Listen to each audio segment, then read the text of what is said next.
What's going on, travelers? Thanks for tuning in to the 33rd episode of The Resonance, a weekly Genshin Impact podcast. I'm your host, Daulton.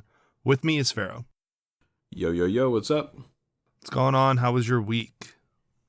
Good week.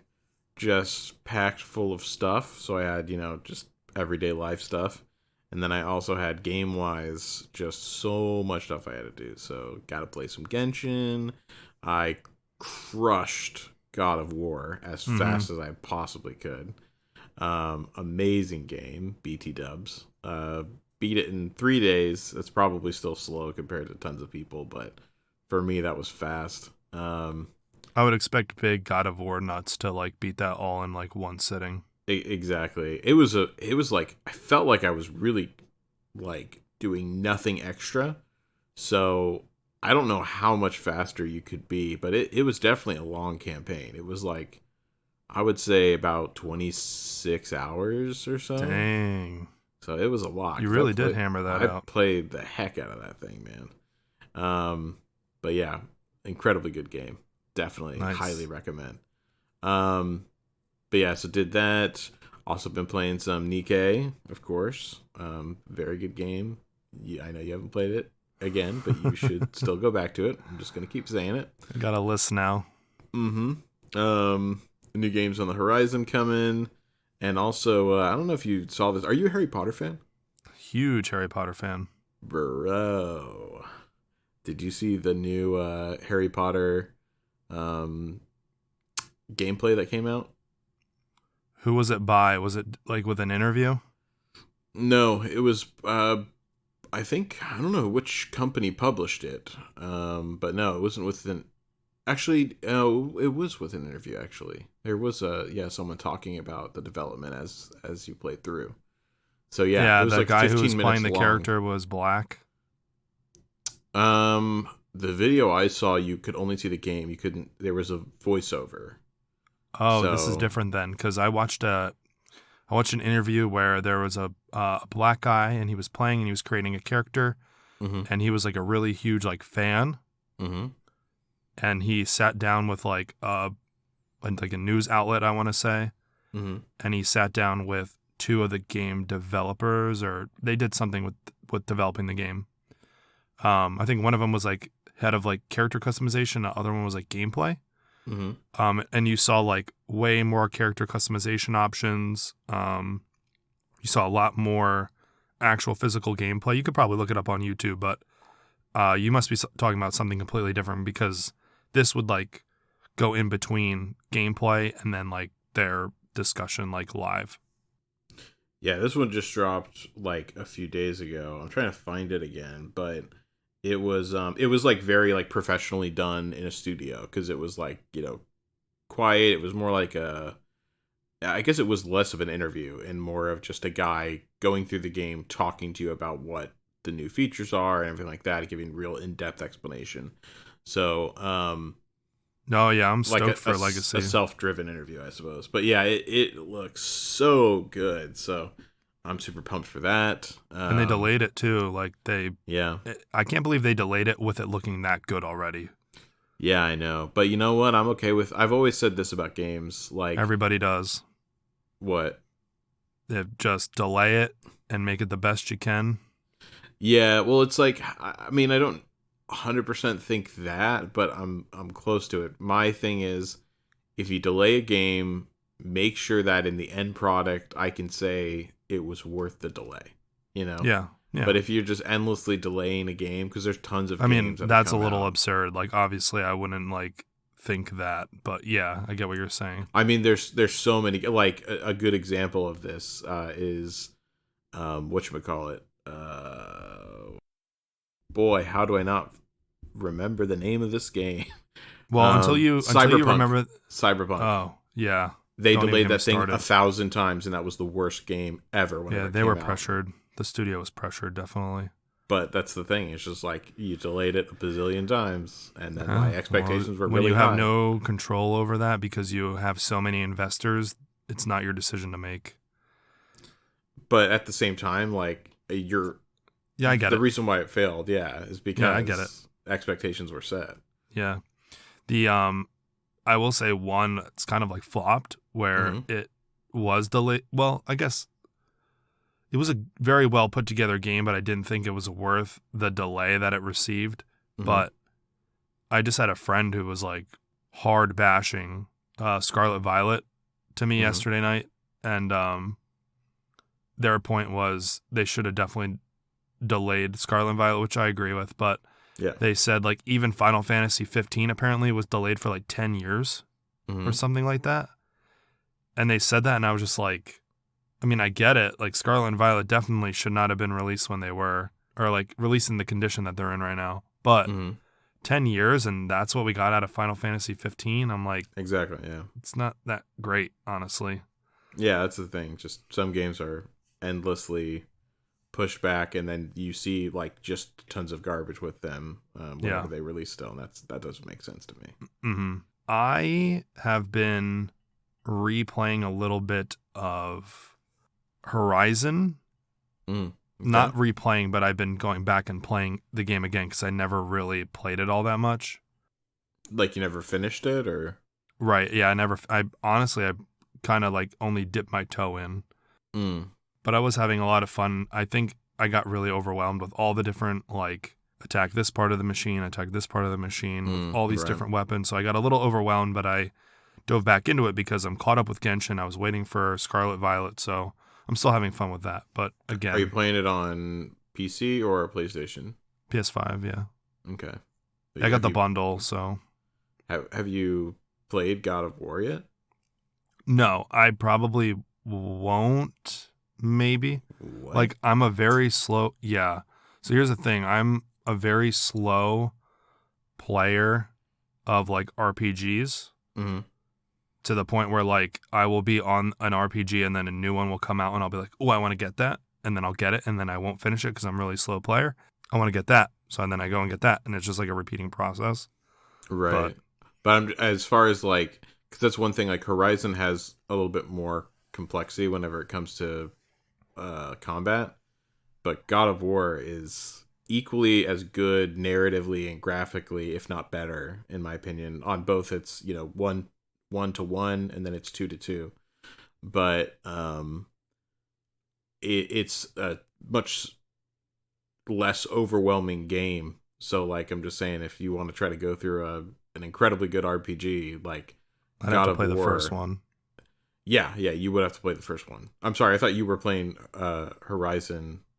Are you playing Forbidden West or? Oh yeah, I skipped Zero Dawn. You don't need to play Zero Dawn. No, People say, you don't. You need to do it, but I don't think it's worth it because you get a whole like backstory drop of what happened that pretty much sums it up. Yeah, you definitely don't. And well, it's definitely better if you play God of War 1. But yeah, you definitely don't need to play Horizon Zero Dawn. No. And the mechanics are the same between both games, so it's like you're playing the same game twice, and I'm not down with that. My time is too precious. I mean, the narrative is where it's at though. Like that's the main thing. But I'd get sick of playing like Forbidden West, I think, a lot faster if I played Zero Dawn and then went to Forbidden West with not that many like changes. What's your main drive for these games? Is it like combat or an exploration, or is it narrative? By the way, this is a Genshin Impact podcast, people. Yeah, we actually don't have time to talk about that. Yeah, we definitely do not. We're 9 minutes in and we haven't even mentioned Genshin. My short form answer is it varies from game to game. Some games I just go into and I just want to get lost and experience something different. Other games like Genshin, I'm very invested in the story. So yeah, fair enough. Yeah. Anyway, yes, this is a Genshin Impact podcast. you can cut. I don't know if you're going to cut that out or not, but you can cut that if you feel like it. No, it belongs here now. It lives there you here. Go. We have a review reading. I'm going to go into this first. We have just 2 news articles to go over. And then after the break, we're going to cover the new Archon quest.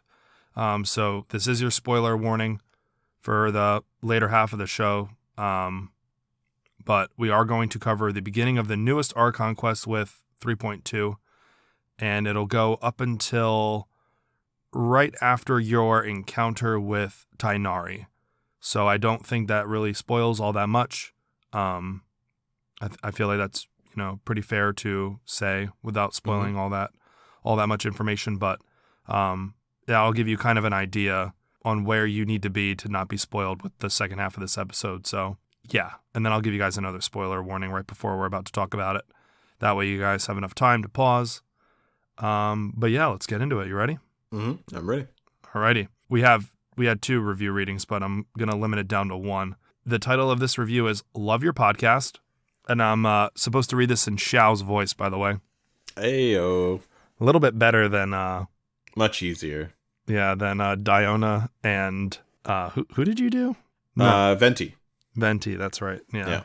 Yeah, I know, like, Xiao has, like, not a whisper, but, like, it's very breathy. Yeah, it is. Anyway. All right, here you go. I'm sorry in advance. Let's hear it.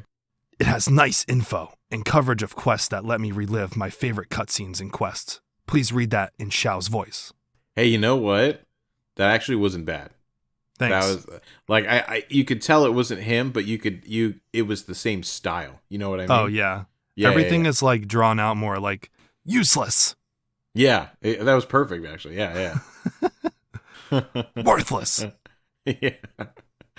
Conquering demons is what I do. Yep, that's his try-hardy edgelord voice. Yep. Am I hired yet? That was good. That was from that one weeb girl, 1009 from Canada. Thank you, Hey, Canada, for the review. If you guys would like to leave us a 5-star review, we greatly appreciate it. It helps the show a bunch. You can let us know what character's voice you want us to read the review in. We can do that. You're going to have a shot at Xiao, by the way. We have another one that someone requested Xiao. Another Xiao, okay. Yep. So maybe he's getting a rerun or something. Oh, I hope not. That's true. He's not who I want to see in a rerun. But if you guys would like to do that, like I said, helps us out a lot. And you get a little gift from us to you. There you go. Of bad voiceover. Mm-hmm. That's exactly right. Before we get into the news, Twitter @HoYoCast, Instagram @HoYoCast.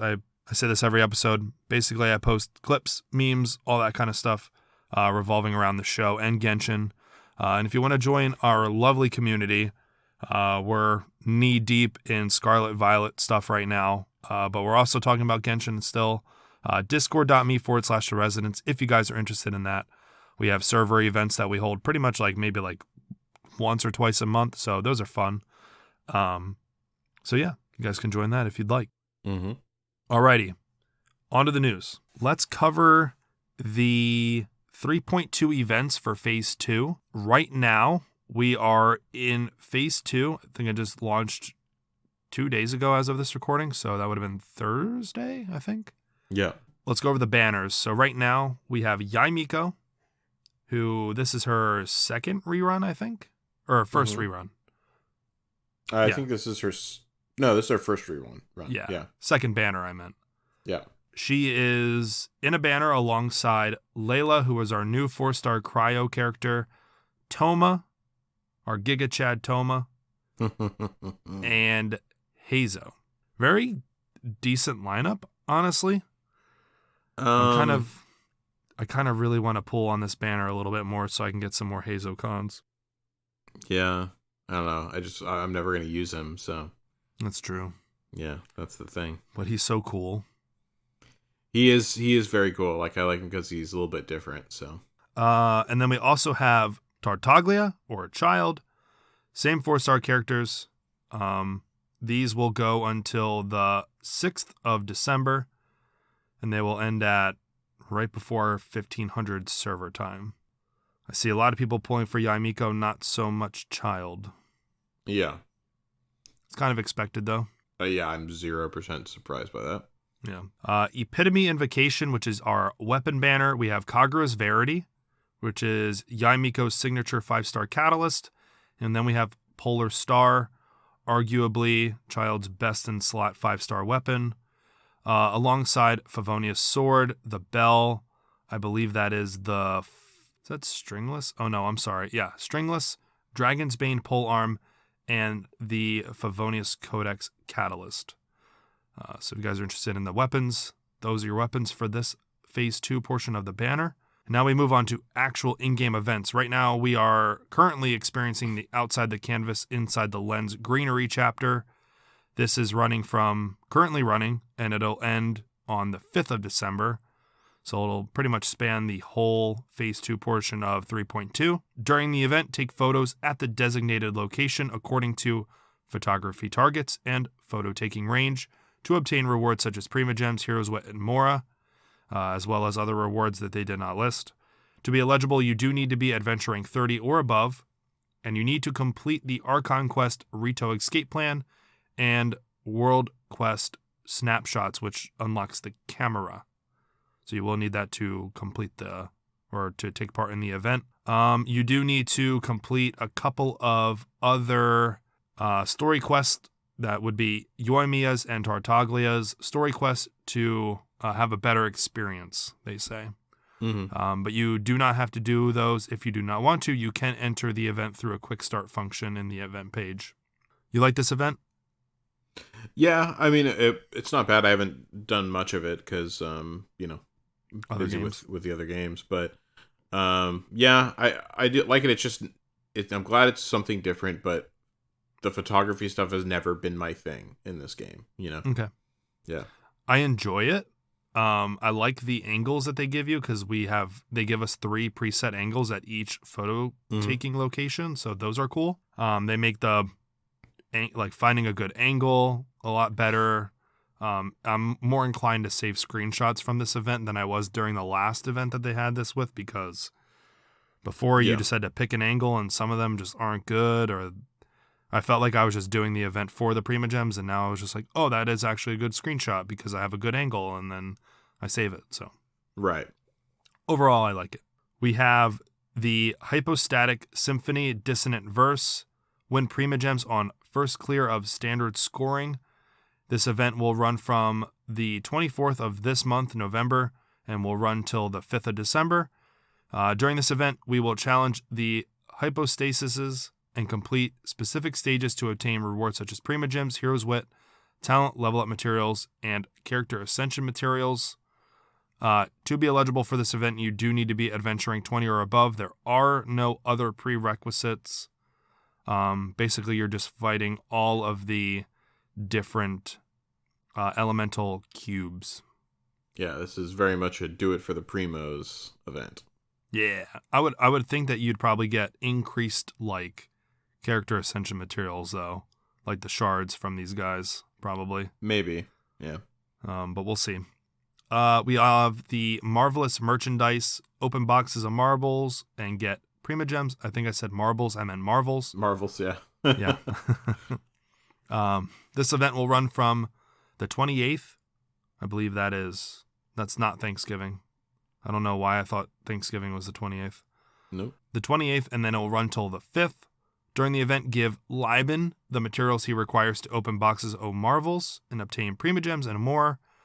After submitting materials 5 times, a mega box of marvels will be unlocked, which provides additional rewards that include Primogems, Hero's Wit, Mystic Enhancement Ore, and Mora. You do need to be Adventure Rank 12 or above to participate in this event. They don't mention it here, but as a reminder, if you get a specific box from Liban that day, and you don't like it, you don't need to claim it. You can go to another Traveler's World and see if they have a different box that you would like to claim if you need something better, or there's something that you need more than the materials that you would get in your box, in your world. So there is that. Mm-hmm. I'm assuming they would carry that over after doing this 4 times, but yeah, exactly. They didn't mention it. So other than that, we didn't get a leyline overflow like we usually do at the end of the update. You must be really upset. Yeah. Those guys really annoyed me with that. Oh no. Leyline overflow. Yeah. It's all okay. Right. We have a new, and then the other piece of news is we have a new collected miscellany, Layla Sweet Slumber in the Sea of Stars. I believe this is voiced by Dainsleif like all the other ones, so you can check that out. He gives you a little bit of interesting back lore and story stuff that he knows about Layla. So guys can check that out if you are interested in that. I need to go back and watch these. I haven't watched most of them, and I know you get a lot of like lore tidbits from Dainsleif because he actually like knows of these people. Yeah. One other piece of news that I'm going to have to splice in because I forgot all about it. If you guys go to thegameawards.com, you can vote for Genshin Impact in 2 categories.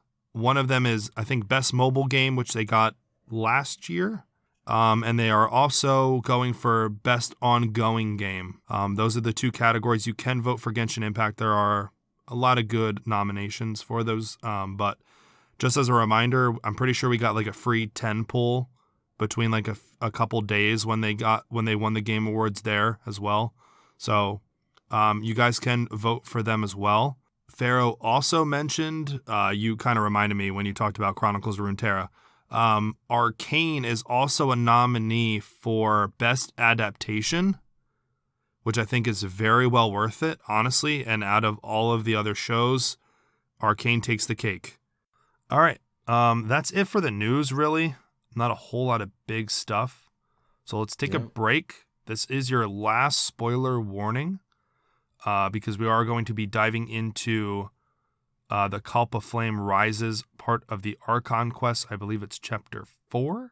Or no, chapter 5. Chapter 5. So we'll go into that when we come back from our break.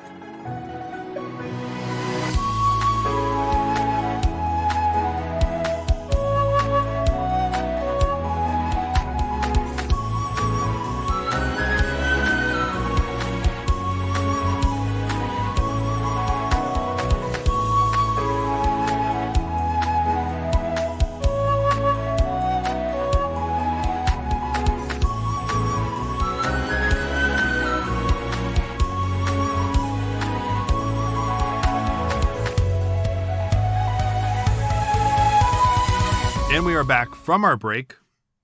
Now, I lost a portion of my notes, but I'm pretty sure I can handle the first little bit that I lost from memory. So we go to Aru Village, and we meet with, I believe it's Candace.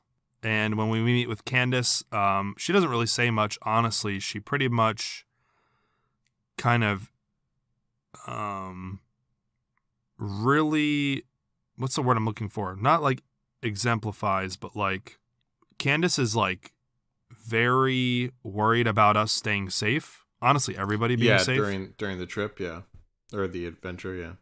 So she basically is just like making sure that we know to be careful. Yeah. And then we go and meet with Al-Haytham. And when we go to meet with Al-Haytham, he is with the 2 researchers that we arrested, quote unquote, with Rahman in the previous Archon quest because Al-Haytham has them helping him basically with his portion of the new Archon quest. So basically, Al-Haytham's putting them to work. And it's cool. What else is new? Yeah.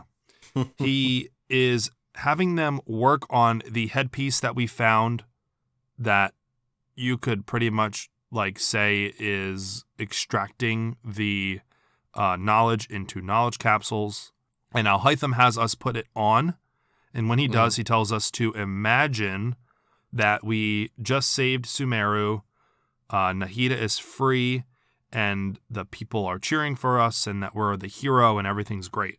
And so we do, and he puts that in a knowledge capsule. And that kind of becomes more important down the road, because when I saw that part, I was just like, that was really weird. Why the hell would we need that? But yeah, it does become extremely important down the road. And before I dive even further, this plan is like really elaborate, and I really liked it. Yeah, I agree. I thought it was a nice little I should say change of pace, where I feel like a lot of times we go in kind of haphazard. This thing felt much more like Ocean's 11 scenario. Oh yeah, for sure. Yeah. So then after that, Al-Haytham says, all right, I gotta have these guys do some smaller projects for me. You should go meet with Sino. So we do go and meet with Sino. And when we do, I believe we go to, what's that area called? It's like the first town, like right before the desert. But we go there, and Sino is in a disagreement with Rahman because Sino basically thinks that our plan is too risky. Yeah. And eventually, Rahman kind of convinces Sino that, it's going to work. Basically, their plan is to have Sino fake arrest Rahman and the Eremites to allow them into the academia as quote-unquote prisoners because we're faking it. And so we start to sow these seeds right away. We go over, we talk to some guards. Sino tells them, hey, listen, we need to arrest these. We bring it to their attention. These Eremites, we need to arrest them. When the guards hear this, they say, oh, we need a superior. So they go to grab a superior. And when they do, we get a flashback because Paimon is like kind of worried that Sino's being tracked and we can't trust these guards because they could know exactly why Sino's here. And dude, Alhaitham is like big brain because he basically squashes all that in the flashback because Alhaitham's claim is that since Sino was working alone most of his time, that's all the Akasha basically knows. Yeah. And since the Akasha is tracking Sino, it's not going to be able to calculate Sino's exact movements now that he's not working alone. Like now there's basically external variables that are affecting Sino's decisions. Yeah. And that's pretty much the gist of it. Yeah, I would definitely say Alhaitham is like number one big brain 1000 IQ play guy for sure. Yeah, for sure. You finished it, by the way, right? Yep. All Okay, finished, cool. yeah. By the way, had to complete like 3 other quests in the process of completing it, but yeah. Oh, right, yeah. Yeah, Keep jumping to around. Get things unblocked. Yeah, so it was really bad narratively because it was constantly breaking up and going into different stories. But yeah, did end up. Just gotta get it done on release. That's it. Yeah, it definitely taught me not to be lazy with new character stories. So we convince them to take them to the academia. We beat the crap out of Rahman and his men. We are very convincing. Yeah. Sino follows them back to the academia. Sino also tells us to go meet with Dea, so we do. And basically our goal with Dea is to make sure that the doctor doesn't interfere with our plans. And to do this, she wants to meet with Tainari, who the academia still trusts Tainari. They're still trying to actively get a hold of him. Yeah. Or recruit him, is that what you said? Yeah, recruit him. Yeah. So we go to Party Di, where we last left Tainari. He was with Hypatia. And when we get there, Tainari actually tells us that the doctor was just there not that long ago, and he just left. And we get a flashback showing us that he was there to collect Hypatia herself and take her to Sneznaya to, quote-unquote, help her recover. Tainari, in the flashback, basically just shuts this down completely, saying that, Hypatia isn't in a state where she needs to be transferred to another facility. They're basically having a battle of brains. Yeah. And the funny thing about Dottore, I think, and I love this about his character, is that he doesn't really push too much about, like, what he wants, but he definitely talks down to Tainari, like, multiple times through the flashbacks. Like, he even says that, like, eventually you'll have to pay for what you've learned, stuff like that. So, well, I always found it interesting with him because I feel like in almost all cases, Dottore could probably fight and take easily whoever he wants, right? Like I don't like Tainari versus Dottore is a joke, right? Like Dottore would crush him. Yeah, I think Dottore is just very tactical. Well, that's the thing. I think he operates off of these weird set of rules. Like I think like everything is kind of a game for him to the point where he will abide by these like right here he was abiding by a code of ethics, right? Like a medical code of ethics, and he stuck by it. I mean, he tried to outwit his way into getting her, but he kind of folded up whenever Tainari was, if I'm remembering this correctly, granted, this was a while ago whenever I played this part, but he kind of, folded his hand whenever Tainari was like whipped out the business and was like, no, this wouldn't make sense to do this because of this. You know what I mean? And he kind of was like, all right, of course we know he's like going to get it done another way, but he was willing to walk away that day, Yeah. So I thought that was interesting. I kind of like the way he operates. Yeah, I think you hit the nail right on the head. He really does. He's very smart about what he's doing. Mm-hmm. And I feel like he doesn't want to look inherently like villainous, even though he clearly is villainous. Right. But he does this borderline thing where he does shady things, but there's nothing concrete enough to like stop him.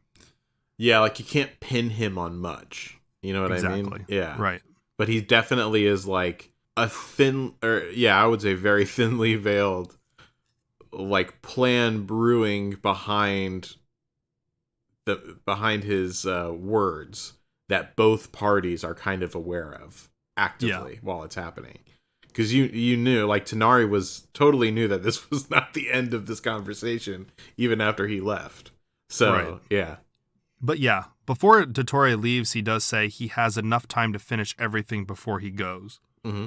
It's up to us to basically figure out, or at least wait to figure out what that is. And we do figure out what that is exactly, but after that, we tell Tainari that, Sino sent us, and Tainari gives us another look into how he thinks he's the reason why Sino is even involved with all of this, why he had to leave the academia, why he had to give up being the General Mahamatra. So the third flashback gives us insight to a conversation between the two of them, Tainari and Sino, where Tainari has been getting letters from his master that were pretty consistent in their writing, which I think it was a nice touch, but kind of weird as well.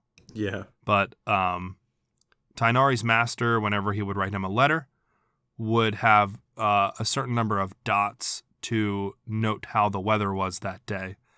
And I'm thinking to myself, is his master not in Sumeru? Yeah. He is, right? Yeah, they are. Okay, so, like, and I guess everybody might throw, the scale of the world isn't exact in the game, whatever. But, like, can Tainari not just look out his window and see, like, what the weather's like? Yeah, I mean, that is true. But I think that this is also weird, right? I don't think any way you cut this is a normal thing. But it might be, like, a thing that he does as a code. You know what I mean? So, like, it isn't necessarily about actually relaying to the person what the weather's like. It's kind of like, if this wouldn't be there, it would be weird. Like, you'd know something's up. Right. Well, and that's exactly what happens. Right. So. But his master sent him a letter, and it didn't have any dots on it, where normally there would be, to basically signify how the weather was that day when he was writing the note. And Tainari asks him to look into this. Sino agrees. And Sino does tell Tainari that if the situation is dire, then he will not return to the academia. So Tainari really was like the first person to notice something weird was going on within the academia. Yeah, even a broken clock is right twice a day, so. Wow. Wow. So yeah, and then Sino, so basically we got the reason why Sino has left the academia. Mm-hmm. And it's pretty cool. I really liked it. As weird as the whole dot situation was, like, it's a little weird, but whatever. It was forced, for sure. It was a plot device, like, heavy-handed plot device, I'd say.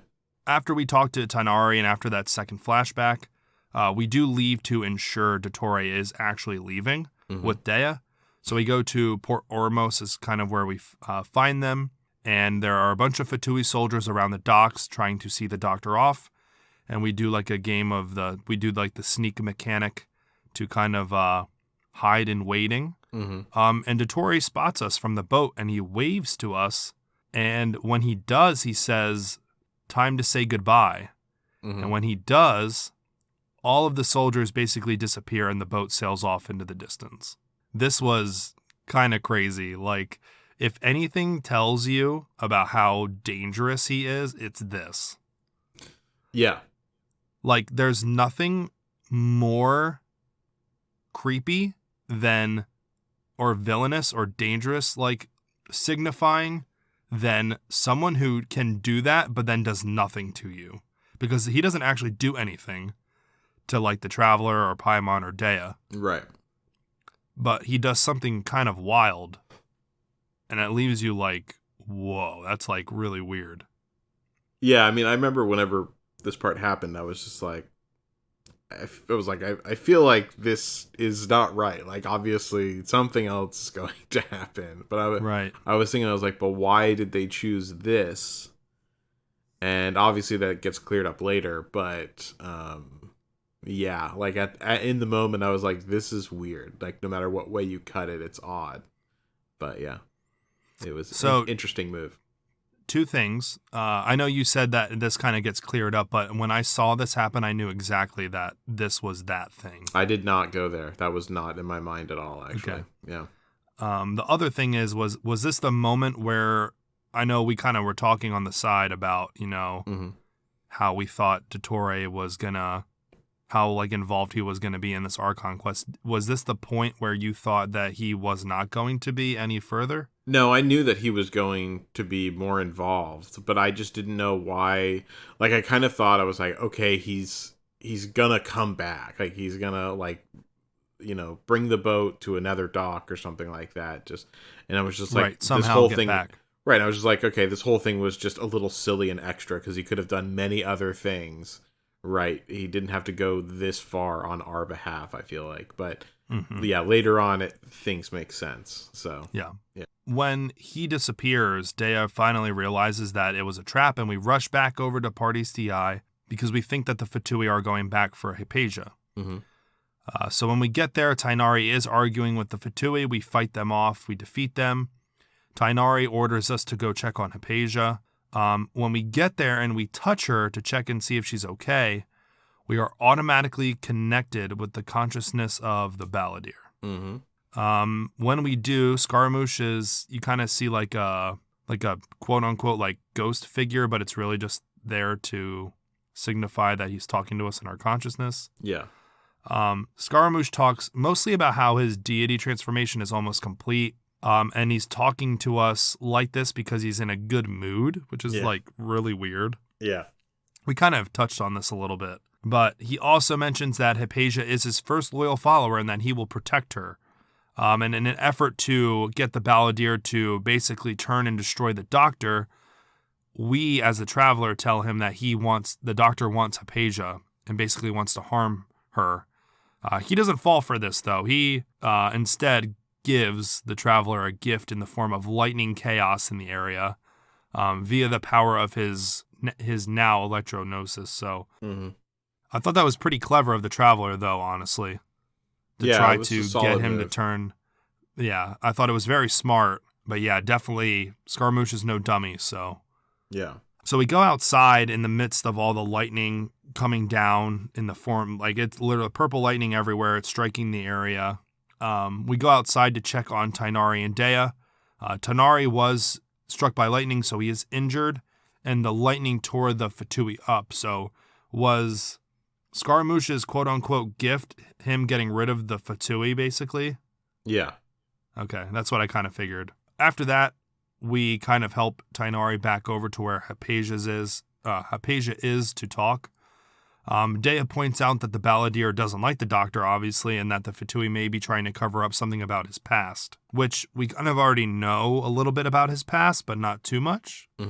Just from the previous cutscenes and stuff that we got from the more recent Archon quests. But other than that, we are leaving Tighnari to take care of Hypatia. We are going to the Grand Bazaar to meet up with the group, and when we do, we meet up with Alhaitham, Cyno, Dea, and everybody basically recounts their missions. And at the end of everybody recounting their missions, Nilo shows up, and Alhaitham invites her to help out with the mission to rescue Lesser Lord Kusanali. And then everyone leaves to get some sleep before the day of the mission, the big mission. And I feel like that's a pretty good place to stop for now. Yeah. And then, next week we'll Continue cover on. Yep. Overall, I think this Archon quest was really good so far. I think the whole helping everybody out with the first portion of their plans was a little drawn out, but it was okay. I most significantly enjoyed the whole Tainari and Dottore bout that they had. Yeah, I did too. I think that was my favorite part of this section, at least, even though it involved someone I don't like. But I did enjoy the part. Blah, blah, blah. He did get struck by lightning and stuff, so that was fun. Wow. But yeah, no, it was honestly, this part. I would say this whole part of the Archon quests was definitely my. By the way, I don't mean just this half. I mean like this whole part of the Archon quest is definitely the best part of the Archon quest so far. There was that really cool scene earlier with Hypatia in the previous Archon quest that I liked a lot as well. But other than that, yeah, like this is just all build up, and it does a really good job of it, I think. I couldn't agree more. I will say though, second half blows it all out of the water. Yeah, I'm including that. It's amazing for sure. Destroys it. Although there was some things, whenever we go over it, like it'll be interesting because there was some things that I thought were a little like unnecessarily drawn out. I guess we'll have to talk about it. Okay, yeah, I'm interested to see what you say because I didn't really feel like that, but we'll see. I think when I bring up the part, yeah, I think you'll probably agree a little bit. Yeah, I probably just don't remember. Honestly, it has been a while. It's been a bit, yeah. All right, let's head into question of the week. We are not going to do wish of the week. Faro and I have no primo gems.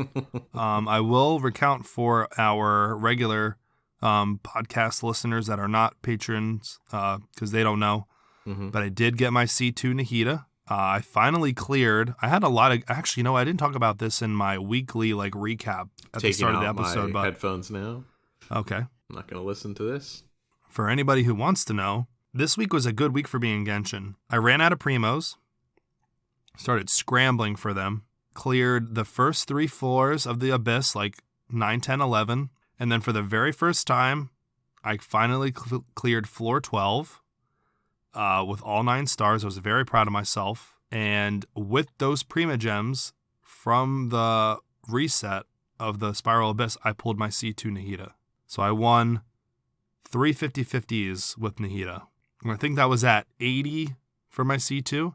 And then 12 pulls later, I got Yai Miko. So happy.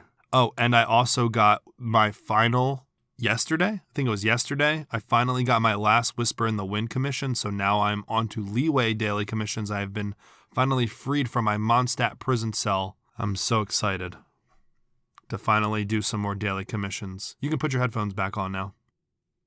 All right, I'm back. Okay. Love it.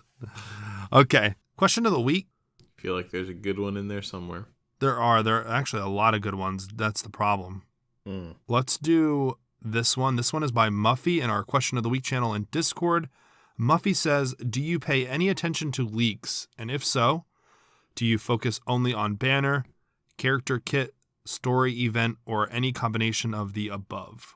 I would say for me, I focus on leaks a lot leading up to the release of a new region.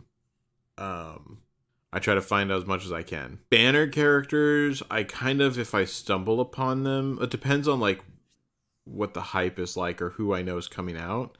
So it's mostly I'll stumble upon them or someone will tell me about them or I'll see it in one of the many Genshin Discords that I'm in. And then if I find someone that I really like, then I'll go all in on a spoiler. So, yeah, it's sometimes targeted, sometimes not, I suppose. Okay, fair enough. I do look for leaks. Not look for leaks. Well, I'm new to looking for leaks, I should say. Mm-hmm.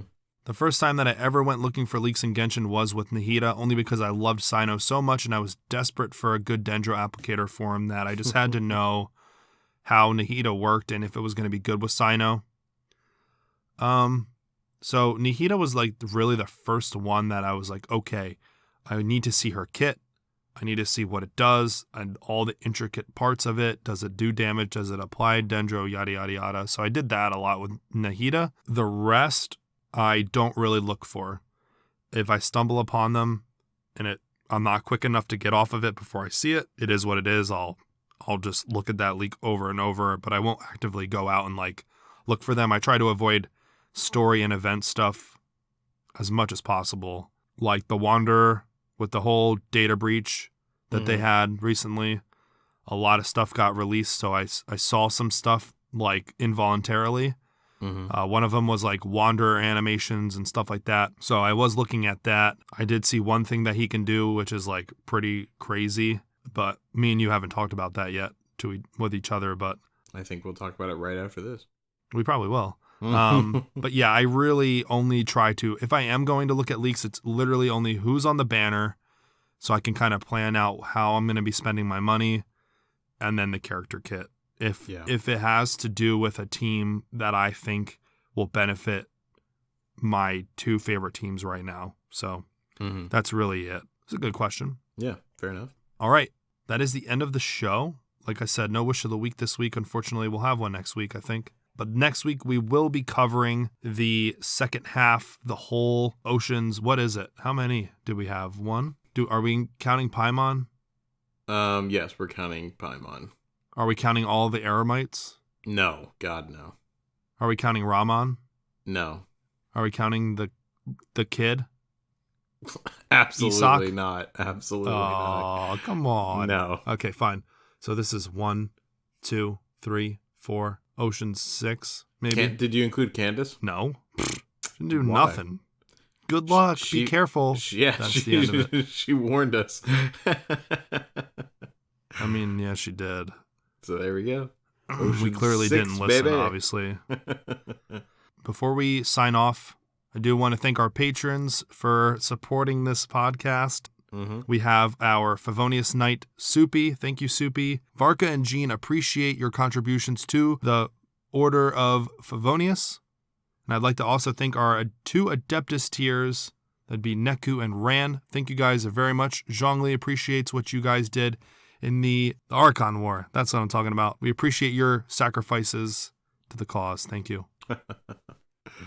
All right. Well, that's the end of the show. Faro, where can our listeners find you? Find me in the usual spots. That is, of course, on this Discord. Discord.me/The Resonance. And you can find me also on Discord.me/The Directive. And don't forget to check out Chronicles of Runeterra. It's all about the Arcane Netflix series. Check it out. And yeah, that's pretty much it. That's the end of our show. Yeah, I pretty much plug everything at the start, so I don't need to tell them where to find me.